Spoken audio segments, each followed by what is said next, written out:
ನ್ಯೂಸ್ಗೆ ಸ್ವಾಗತ. ಇದು ವೀರಶೈವ ಲಿಂಗಾಯತರ ಧ್ವನಿ. ಆತ್ಮೀಯ ಬಂಧುಗಳೇ, ಅಕ್ಷಯ ತೃತೀಯ ಬಸವ ಜಯಂತಿಯಂದು ಹಾಸನ ಜಿಲ್ಲಾ ಆಡಳಿತ ಹಾಗೂ ಕನ್ನಡ ಸಂಸ್ಕೃತಿ ಇಲಾಖೆ ಸಂಯೋಗದಲ್ಲಿ ಬಸವೇಶ್ವರ ಜಯಂತಿ ಆಚರಿಸಲಾಯಿತು.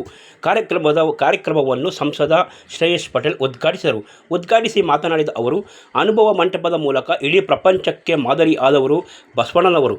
ಹಾಗಾಗಿ ಎಲ್ಲರೂ ಇವರನ್ನು ಪೂಜಿಸುತ್ತಾರೆ. ಇದು ನಮ್ಮ ರಾಜ್ಯದ ಹೆಮ್ಮೆಯಾಗಿದೆ. ಇವರ ಆದರ್ಶ ಮತ್ತು ತತ್ವಗಳನ್ನು ಮುಂದಿನ ಪೀಳಿಗೆಗೆ ತಿಳಿಸಬೇಕು ಎಂದು ಅವರು ಕರೆ ನೀಡಿದರು. ಜಿಲ್ಲಾಡಳಿತ ಮತ್ತು ಕನ್ನಡ ಸಂಸ್ಕೃತಿ ಇಲಾಖೆ ಸಹಯೋಗದಲ್ಲಿ ಆಯೋಜಿಸಿದ್ದ ಈ ಕಾರ್ಯಕ್ರಮ ಹಾಸನಾಂಬ ಕಲಾಕ್ಷೇತ್ರದಲ್ಲಿ ನಡೆಯಿತು. ಬಸವ ಜಯಂತಿಯ ಕಾರ್ಯಕ್ರಮ ಎಲ್ಲರಿಗೂ ಮಾದರಿಯಾಗಿದೆ ಎಂದ ಅವರು, ಸ್ವಾಮೀಜಿ ಅವರು ಹೇಳಿದಂತೆ ಶಾಲೆಯ ಪಠ್ಯಪುಸ್ತಕಗಳಲ್ಲಿ ವಚನಗಳನ್ನು ಪ್ರಕಟಿಸುವ ಕುರಿತು ಸರ್ಕಾರದ ಗಮನಕ್ಕೂ ತರುತ್ತೇನೆ ಮತ್ತು ಹಾಸನ ನಗರದ ಪ್ರಧಾನ ಸ್ಥಳದಲ್ಲಿ ಬಸವಣ್ಣನವರ ಪುತ್ಥಳಿ ಸ್ಥಾಪನೆಗೆ ನಗರಸಭೆ ಅಧ್ಯಕ್ಷರು ಜಾಗ ಗುರುತಿಸುವಂತೆ ತಿಳಿಸಿದರು. ಸರ್ಕಾರ ಆಚರಿಸುವ ಜಯಂತಿಗಳಿಗೆ ಎಲ್ಲ ಇಲಾಖೆಯ ಅಧಿಕಾರಿಗಳು ಕಡ್ಡಾಯವಾಗಿ ಹಾಜರಾಗುವಂತೆ ಜಿಲ್ಲಾಧಿಕಾರಿಗಳು ಅಧಿಕಾರಿಗಳ ಗಮನಕ್ಕೆ ತಿಳಿಸಲು ಹೇಳಿದರಲ್ಲದೆ, ದಾಸಶ್ರೇಷ್ಠರ ಜಯಂತಿಗಳನ್ನು ಕೇವಲ ಒಂದು ದಿನಕ್ಕೆ ಸೀಮಿತಗೊಳಿಸದೆ ಇವರ ತತ್ವ ಆದರ್ಶಗಳನ್ನು ನಾವೆಲ್ಲರೂ ಅಳವಡಿಸಿಕೊಳ್ಳೋಣ ಎಂದು ಕರೆ ನೀಡಿದರು. ಕಾರ್ಯಕ್ರಮದ ಅಧ್ಯಕ್ಷ ವಹಿಸಿ ಮಾತನಾಡಿದ ಜಿಲ್ಲಾಧಿಕಾರಿ ಸತ್ಯಭಾಮ ಅವರು, ಕರ್ನಾಟಕದ ರಾಜ್ಯದ ಗುರುತು ಬಸವಣ್ಣನವರಾಗಿದ್ದಾರೆ. ಅವರ ಅಲೆಗಳ ವಿರುದ್ಧವಾಗಿ ಈಜದವರು ಭಕ್ತಿಯೋಗ, ಜ್ಞಾನಯೋಗ, ಕರ್ಮಯೋಗ ಈ ಮೂರನ್ನು ಅಳವಡಿಸಿಕೊಂಡಿರುವ ಮಹಾನ್ ಯೋಗಿ ಬಸವಣ್ಣ ಎಂದು ಅವರು ತಿಳಿಸಿದರು.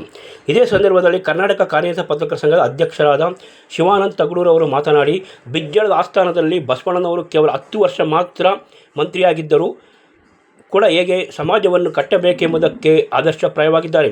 ನುಡಿದಂತೆ ನಡೆದುಕೊಂಡ ಬಸವಣ್ಣನವರ ಎಲ್ಲ ತತ್ವಗಳನ್ನು ನಾವು ಅನುಸರಿಸಿಕೊಂಡು ಸಾಗಿದರೆ ಸಮಾಜ ಕಲ್ಯಾಣ ರಾಜ್ಯವಾಗುತ್ತದೆ ಎಂದು ಶಿವಾನಂದ ತಗಡೂರು ಅಭಿಪ್ರಾಯಪಟ್ಟರು.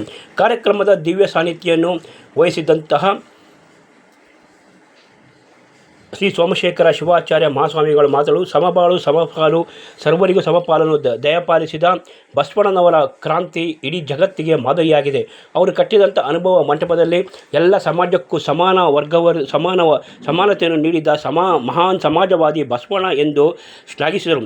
ಈ ಕಾರ್ಯಕ್ರಮದಲ್ಲಿ ನಗರಸಭೆ ಅಧ್ಯಕ್ಷ ಚಂದ್ರೇಗೌಡ ಮತ್ತು ಹಾಸನ ಜಿಲ್ಲಾ ಘಟಕದ ಅಧ್ಯಕ್ಷ ಪರಮೇಶ್ ಮತ್ತು ಕಟ್ಟಾಯು ಶಿವಕುಮಾರ್ ಮತ್ತು ಮಮತಾ ಪಾಟೀಲ್ ಸೇರಿದಂತೆ ಇನ್ನಿತರರು ಈ ಕಾರ್ಯಕ್ರಮದಲ್ಲಿ ಭಾಗವಹಿಸಿ ಬಸವ ಜಯಂತಿಯ ಶುಭಾಶಯಗಳನ್ನು ನಾಡಿನ ಜನತೆಗೆ ಕೋರಿದರು.